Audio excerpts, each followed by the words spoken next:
Et à partager la vidéo, mon nom c'est Ben. Bonjour, dimanche matin. Non, c'est pas dimanche. Je m'excuse, je me suis trompé. C'est mardi matin.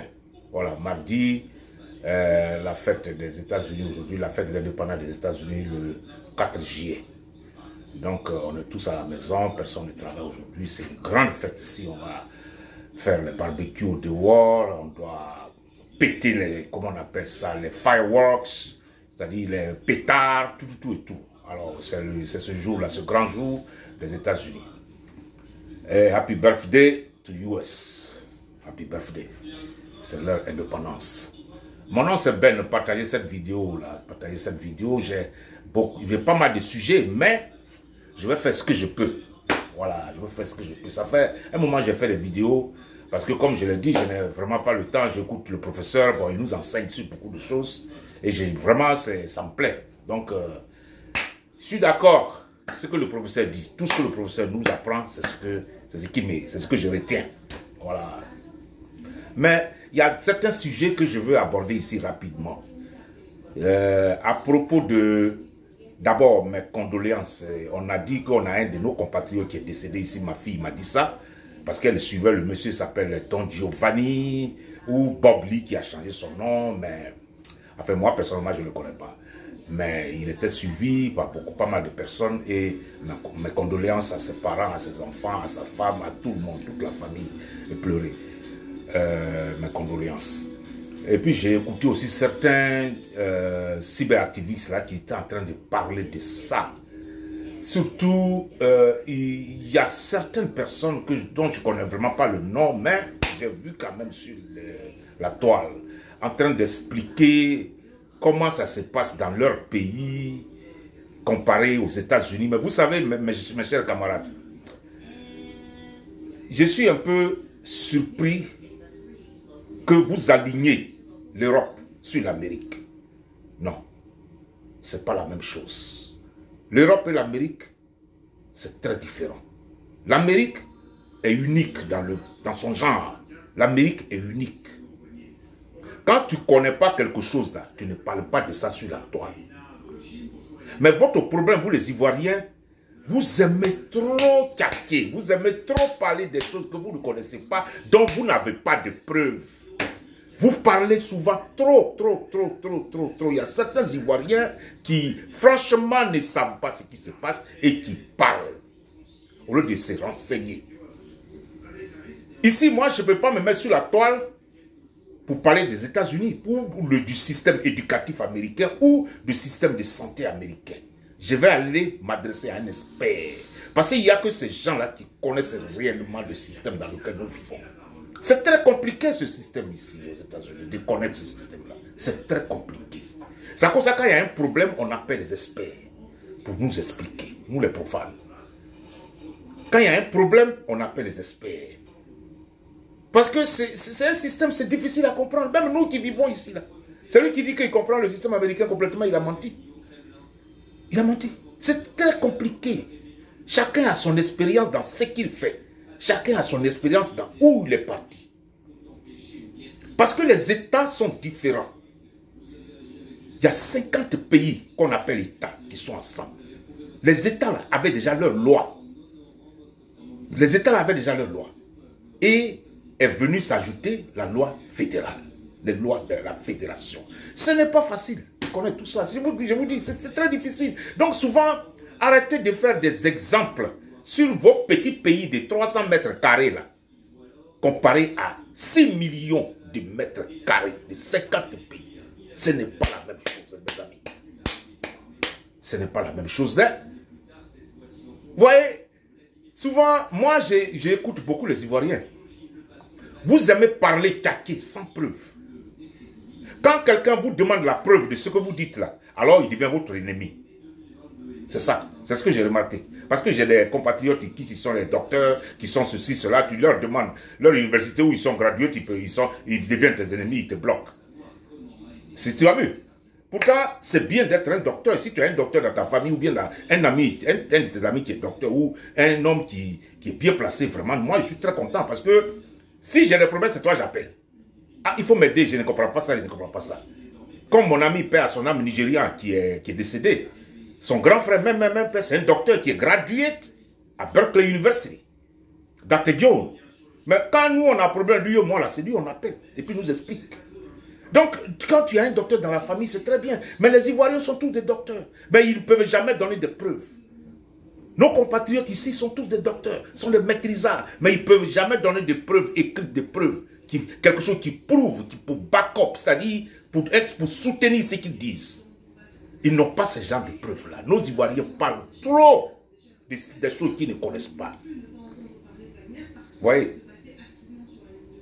Le système éducatif d'ici, c'est très compliqué. Quand tu viens là, c'est là que tu find out, c'est-à-dire tu comprends, tu commences à comprendre comment ça fonctionne. Ils ont fait de sorte que toi-même là, moi-même là, je ne peux même pas payer mon école. Même je travaille, hein, mais je ne peux pas payer mon école. On ne sait pas comment ils ont fait ça. C'est trop cher. La santé, c'est trop cher. Ils ont fait de sorte que tu prends les assurances, s'il s'agit de la santé, ou bien tu vas prendre un loan, c'est-à-dire un crédit avec le gouvernement que tu vas payer plus tard, après avoir fini de fréquenter tout que tu as eu un boulot. C'est de sorte là qu'ils ont fait des choses là, mais on ne comprend pas. Mais on est dedans. On est dedans. Celui qui vous dit qu'il comprend là, tout ça là, c'est faux. C'est archi faux. Il vous ment. Il faut qu'il soit un lawyer qui est allé à l'école pour apprendre tout ce qui se passe ici. Mais s'il n'est pas un avocat là, c'est des conneries qu'il vous raconte. Vous aimez trop parler. Moi, je vais prendre un peu les petites expériences que j'ai vécues, que je connais. Parce que je ne peux prendre exemple que sur moi. Sur moi, quand je suis malade, quand je m'en vais à l'hôpital, ce qu'on me donne, le service qu'on me donne, et combien ça coûte. Il n'y a que de ça que je peux parler. C'est tout. Parce qu'avant, je n'avais pas d'assurance quand j'étais à New York. Je n'avais pas d'assurance maladie. Je n'avais rien. Je n'avais rien. Quand je tombe là, parce que je suis un grand fumeur, j'étais un grand fumeur. Alors quand je tombe là, l'ambulance vient me chercher. C'est pas parce que je n'ai pas d'assurance que l'ambulance ne vient pas me chercher. Mais l'ambulance vient me chercher, on m'envoie à l'hôpital. On me soigne complètement, je vous dis complètement. Et puis on me laisse partir à la maison. On ne m'a jamais demandé l'argent, jamais. Alors, je ne sais pas d'où vous tenez cette information que quand tu n'as pas d'assurance, on ne te soigne pas en Amérique. C'est archi faux. Les Africains ne comprennent pas anglais. Je ne sais pas comment eux, ils comprennent leur anglais. Alors, il y a aussi la langue qui est une grande barrière. Il y a la langue qui est une grande barrière. Il y a beaucoup de gens qui ont peur. Attention. Il y a beaucoup de gens immigrants qui ont peur. Parce qu'ils n'ont pas de papiers pour eux. S'ils vont à l'hôpital, on va les attraper pour les rapatrier. Ça là, ne prenez pas ça pour argent comptant pour vendre ça sur les internets. Voilà. Ne prenez pas ça pour argent comptant. C'est ça. Sinon, si tu n'as pas papier, tu as papier, tu tombes là, ils vont te chercher. Tout de suite, l'ambulance va venir. Il n'y a pas un pays dans le monde où l'ambulance est aussi rapide que les États-Unis. Moi, chez moi, ça vient 3 minutes. 3 minutes. L'ambulance est là. Il y a 2 ambulances. Et puis, il y a un fire, ce qu'on appelle fire truck. Pour voir s'il n'y a pas un feu à éteindre. Tout ça, ils sont là en 3 minutes. Vous parlez de quoi? Hein? Je n'ai pas d'assurance. On vient me chercher, on m'envoie à l'hôpital. Dans tous les grands appareils qui sont, on me met dedans pour voir si je n'ai pas des choses. Tout ça, parce que je suis un grand fumeur. J'étais un grand fumeur. On me soigne. Quand on finit de me soigner, on me laisse. C'est tout. Et puis je m'en vais à la maison. Après, la facture vient plus tard. Mais qui s'occupe de la facture? Moi, je n'ai pas d'assurance, je ne peux pas payer. Il y a un jour, ma facture est venue à 38 000 $. J'ai ça dans mes dossiers. 38 000 $. Deuxième jour, un autre jour, je suis tombé, on m'a envoyé, ma facture est revenue à 63 000 $. Il faut convertir en CFA. Hein? C'est pas moi qui ai payé, mais on m'a seulement envoyé les copies des factures. Qui paye? C'est le gouvernement. C'est le gouvernement, c'est à cause de ça, quand tu n'as pas d'assurance, quand on te demande, quelqu'un qui va te sponsor pour te donner un visa, c'est à cause de ça, on te demande tout ça. Parce qu'eux, ils ne veulent pas prendre ça en charge. Ça coûte cher, les hôpitaux coûtent cher. Vous voyez? Donc, tu vas prendre une assurance, mais pour prendre une assurance aussi, on te demande d'être légal. Donc, c'est un peu compliqué. Mais c'est moi mon expérience. C'est-à-dire, je n'avais pas d'assurance, mais j'étais toujours à l'hôpital parce que je suis un grand fumeur. Donc, on m'envoyait toujours à l'hôpital. On m'envoyait toujours à l'hôpital. Je suis ambulance, les gens dans mon quartier, les ambulances, ça me connaissent. Monsieur DJ, je dis oui, attention, il y a ça qui est monté, attention, il y a tout ça là. Un fumeur là, il n'est pas un homme normal. Voilà, quand on vous dit d'arrêter de fumer là, ça aussi ça.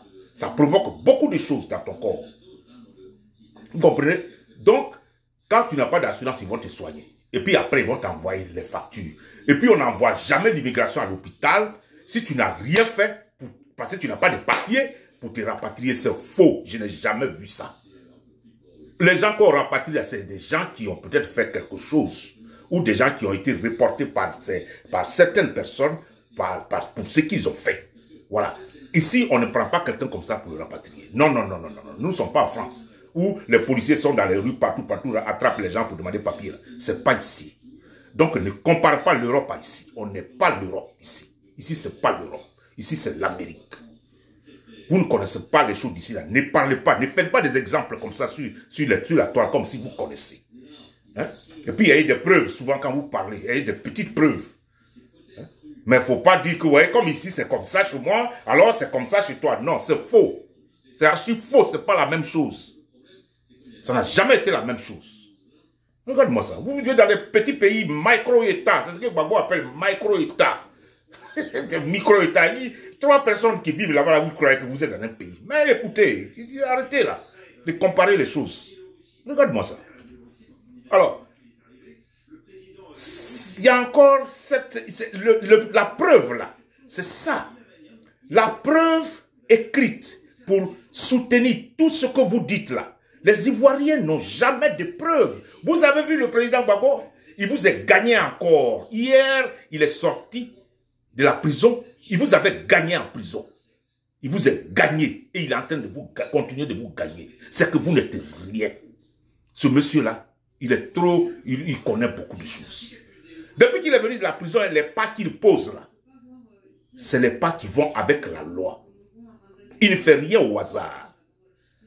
Vous parlez, wow, il est condamné 20 ans de prison. Il est condamné 20 ans de prison partout, hein, à la télévision, dans leur télévision bizarre, là, stupide télévision, là. Il parle de ça, il est condamné à 20 ans, ceci, cela, les gens font les commentaires. Alors, il est venu, il dit, bon, quelqu'un qu'on condamne, là, il faut quand même qu'on le convoque d'abord, parce qu'il faut qu'il soit à mesure de se défendre. Alors, où est ma convocation? Ma convocation est allée où? C'est passé où?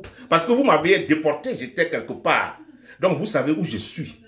Alors, quelle personne vous avez envoyé pour me donner cette convocation à tel moment? Le gouvernement est incapable de répondre à ça parce qu'il n'y a jamais eu de convocation. C'était la bouche, c'était les paroles de Trècheville, c'est-à-dire Radio Trècheville. C'est pas par Radio Trècheville qu'on condamne quelqu'un. Vous comprenez? C'est les preuves. Il faut écrire. Il faut m'envoyer une convocation pour que je prenne mon avocat pour venir me défendre. C'est de ça qu'il s'agit. Vous comprenez? Il vous a encore gagné. Parce que vous n'avez pas de preuves. La justice ivoirienne, il a demandé, il dit, mais à quand vous m'avez remis ma convocation? Parce qu'il faut que je sois à mesure de me défendre si vous voulez me juger. Je suis un citoyen ivoirien. C'est mon pays ici. Mama, c'est mon village. Nyanyépa, c'est mon village. Ouragayo, c'est mon village. Gagnoa, c'est mon village. Je ne suis pas un homme déporté comme ça par n'importe quel gouvernement pour venir en Côte d'Ivoire, c'est mon pays. Vous voulez me condamner là, vous voulez me juger là. Envoyez-moi une convocation, dire que voilà, monsieur, voilà, pour telle ou telle raison, il faut passer à la justice, on te convoque. Mais où est la convocation écrite? Donc c'est sur les paroles que les gens se sont basés pour dire qu'il est condamné. La justice n'a aucune preuve écrite.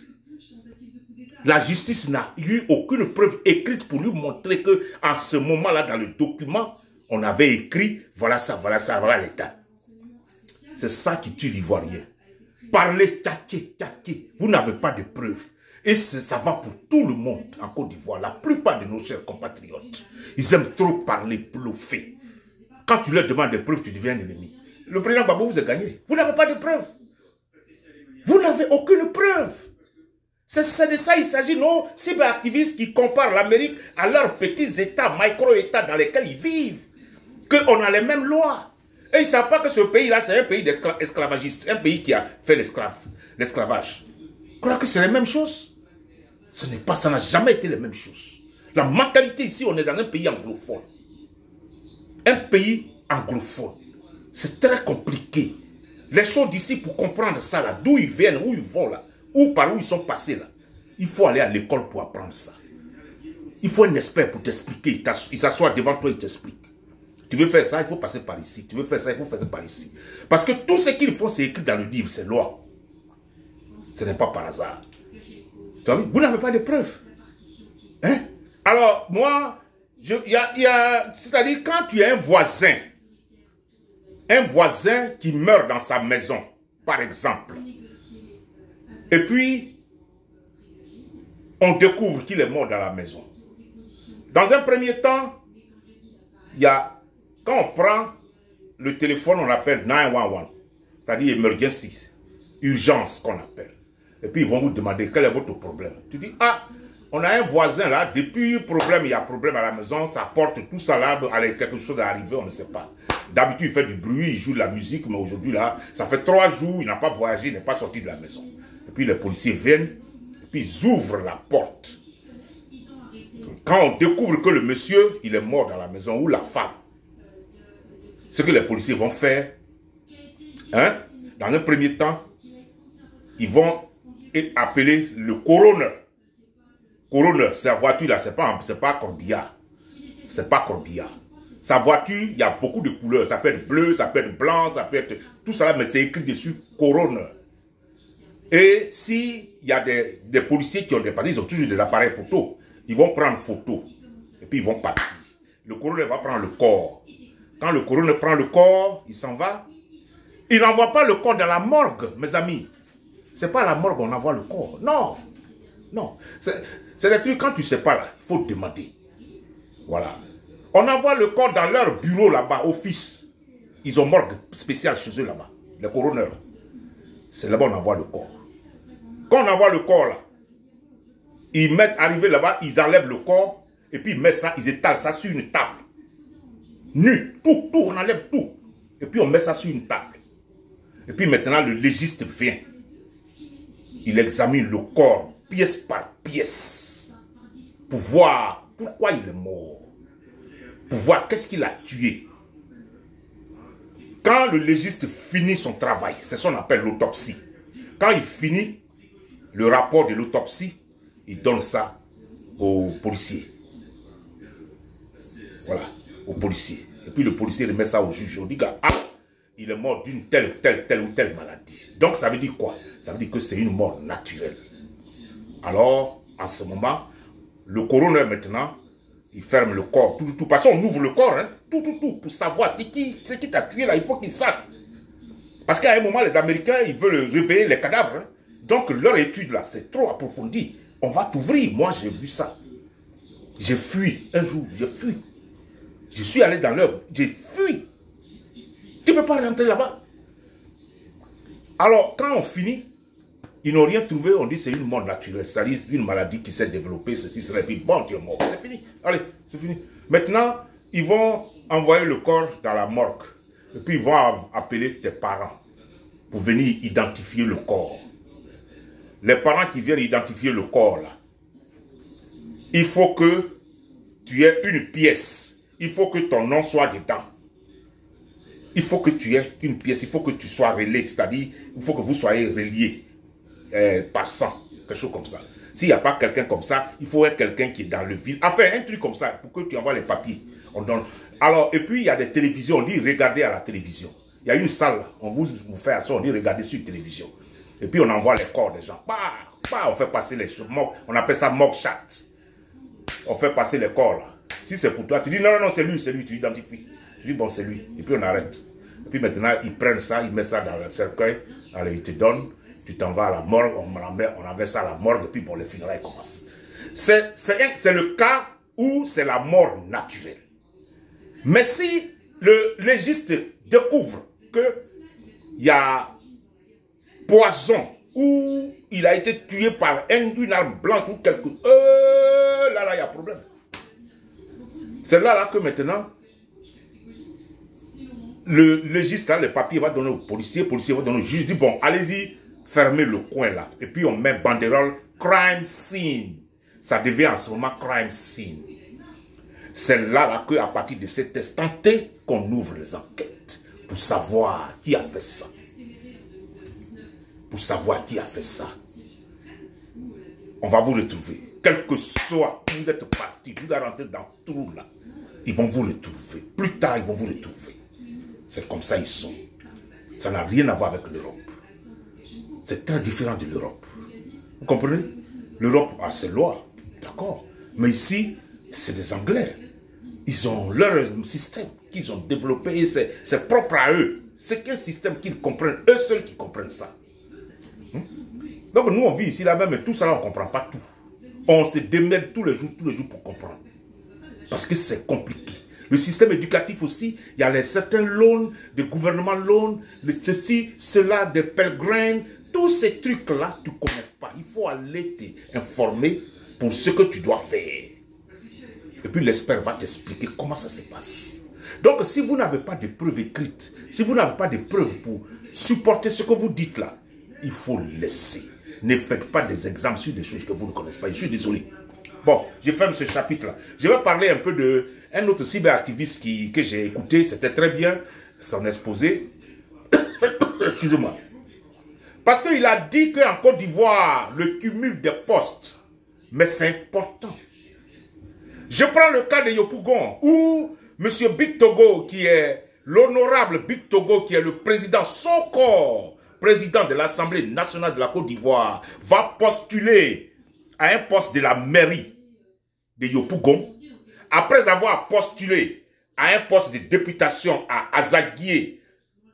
Il va maintenant mettre le pied à Yopougon pour être maire. Pourtant, il est le président de l'Assemblée nationale de Côte d'Ivoire. S'il vous plaît, allez-y comprendre quelque chose. Il n'y a qu'en Côte d'Ivoire qu'il faut voir ça. Bistogo dit qu'il venait de Azaguié, non? Il dit qu'il était de Azaguié. Il est allé faire des histoires là-bas avec la jeune fille qu'il a battue à Azaguié pour devenir député forcé. Maintenant, il n'est plus d'Azaguié, hein? Il est de Yopougon, donc il veut devenir maire de Yopougon. Mais vous savez, mes amis, il n'y a qu'en Côte d'Ivoire qu'il faut faire ça. Il n'y a qu'en Côte d'Ivoire qu'il faut voir ce qui se passe. Parce que la France a miné notre pays. Les étrangers ont pris notre pays. Et les rebelles sont venus s'ajouter. Donc, un pays qui est dirigé par une rébellion, c'est ça que ça donne. Il n'y a pas de loi. Les gens font nos lois, ni foi, ni loi. En Côte d'Ivoire, il n'y a pas de loi. Il n'y a rien. Les gens se lèvent et font de n'importe quoi. Vous comprenez, c'est malheureux que notre pays soit devenu comme ça. C'est malheureux. C'est malheureux. Je suis désolé. Mais un homme là, d'où tu viens là, si tu représentes tes parents, parce que tu connais tes parents, tu sais le problème de tes parents, alors quand tu vas sur la place publique, tu vas pour représenter ton coin où tu es né, pour représenter tes parents. Les Bill Clinton qui sont devenus présidents des États-Unis, ce sont les gens qui sont, ils viennent d'Arkansas. Obama, South Chicago, né à Hawaï, mais South Chicago, il vivait. Il allait d'abord sénateur de Chicago. C'est-à-dire, il faut que tu représentes tes parents. Mais c'est en Côte d'Ivoire seulement, Big Togo peut être maire député de Azaguié, maire de Yopougon, président de l'Assemblée nationale de Côte d'Ivoire. Mais allez-y comprendre quelque chose, M. Draman, qu'est-ce que tu fais de ta connaissance des États-Unis, hein? De ton passage en Amérique? Un professeur, un homme qui est docteur, qu'est-ce que tu dis de tout ça?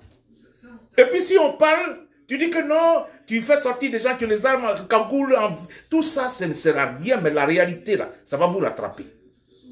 La réalité va vous rattraper. Parce que vous faites du faux et vous continuez dans le faux. Big Togo n'est pas de Yopougon. Big Togo n'a jamais été de Azaguié. Hein? Big Togo est né où? Hein? Il est né où? Maintenant, il va représenter Yopougon. C'est malheureux. Alors, le cyberactiviste a raison. Le cumul de postes. Tu es maire, tu es député. Et les autres Ivoiriens, là, ils vont devenir quoi alors? Tu prends tous les postes toi seul. Et les autres Ivoiriens, là, ils vont faire quoi alors? Tu es le seul qualifié de la Côte d'Ivoire? Tu es le seul qui a eu les diplômes universitaires? Non. Mais c'est du n'importe quoi. C'est de l'anarchie dans le gouvernement de la Côte d'Ivoire, de Patrick Hachi. C'est tous des gangsters. Alors, j'ai aimé beaucoup l'approche du cyberactiviste, à cause de ça je donne un petit point de vue, mais j'ai assez parlé aujourd'hui, je vous remercie. Je vous remercie et je souhaite condoléances, ne plus attrister mes condoléances à nos chers compatriotes, les parents de mon compatriote qui est décédé ici. Je m'appelle Ben, partagez cette vidéo. Allez, ciao, ciao, ciao, ciao, peace out. On est en fête de 4 juillet. Ciao, ciao, ciao, bye. Allez, au revoir.